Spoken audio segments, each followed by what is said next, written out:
ఇప్పుడు ice cream తినాలంటే వెంటనే ఆన్లైన్ ఆర్డర్ పెట్టేస్తున్నాం, కానీ అదే మనం చిన్నప్పుడు ఒక ఐస్ క్రీమ్ తినాలంటే పెద్ద యుద్ధమే చేయాల్సి వచ్చేది. అప్పట్లో ఇప్పుడున్న రకరకాల ఐస్ క్రీమ్స్ ఉండేవి కాదు, పుల్ల ఐస్ మాత్రమే.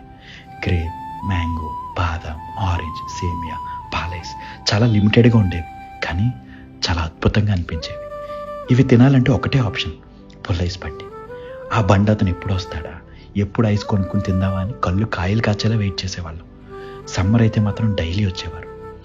ఇంకా అతను వచ్చేటప్పుడు ఒక గంట కొట్టుకుంటూ వచ్చేవాడు. ఆ గంట విన్న మూమెంట్ ఉంటుందండి, లోపల ఎక్కడున్నా సరే షర్ట్ వేసుకున్నా వేసుకోకపోయినా లాగు వేసుకుని పరిగెట్టుకుంటూ వచ్చేయడమే.